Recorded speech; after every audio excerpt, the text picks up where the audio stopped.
I'm Suzanne Marsan. I'm a local artist living in Danbury, Connecticut, and I work primarily with graphite. I started drawing about 5 years ago, I think. I like to tell my friends it was a midlife crisis, and instead of that shiny new red sports car, I got a box of Faber-Castell pencils and a Strathmore sketch pad and started drawing again. And that was something that I had done in high school. I didn't quite know where it would take me, but I have been drawing for a while now. I have a series that I'm working on called Joyous, and it's really just my family and friends with their hands on something that makes them happy or involved in something that makes them happy or brings them joy. You know, Suzanne, I noticed, because I obviously you're as a member of our current exhibition, The Arts Are Greater Than. And by the way, I'll put a shameless plug in for our viewers on that. If they have not seen the show, then please go to our website. But I did have the pleasure of getting somewhat familiar on your website.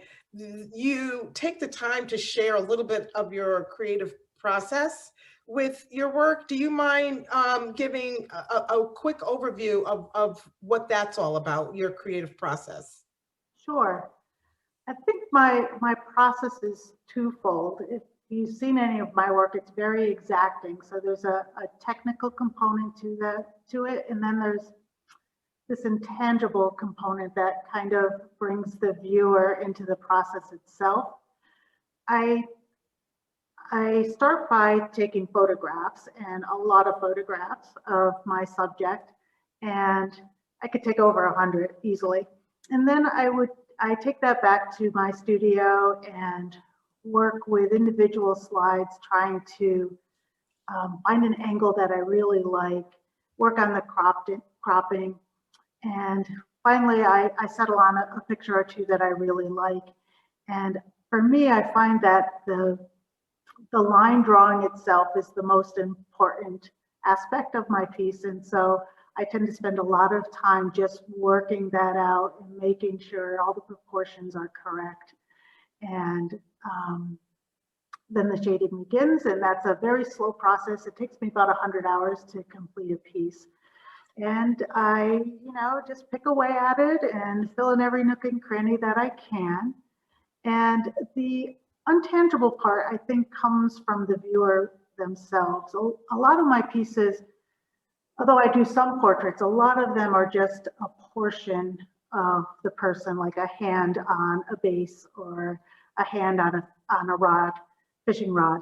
And I think what that does is allows the viewer to finish the drawing or the piece themselves. So they have to imagine what's happening behind or as the whole, in the whole picture, I guess. So for instance, I have my niece holding an American Girl doll, but the portrait is really only from her nose down. So she's holding this doll, which appears to be the focus of the drawing, but it's really my niece Olivia. So you have to kind of imagine the rest of Olivia, which allows the viewer to finish the piece. Well, you sort of answered my next question, and that is, we are all in the middle of a pandemic, some really challenging times in many other ways. And so one of the things that we tout through the Cultural Alliance is that the arts has the power to heal, and it has the power to, have us think about things that we ought to perhaps think about, and also an opportunity to dream and imagine. And so your work seems to really invoke that. You're calling up the imaginations of people. Can you think of a better time than now where we really need that? No, I agree with you. It's very chaotic around us right now. And I do think that art has the ability to unify people, and you can communicate through it. It's a healthy endeavor both for the viewer and the person that's creating the art, kind of brings a sense of calm. For me, it brings a sense of calmness to me.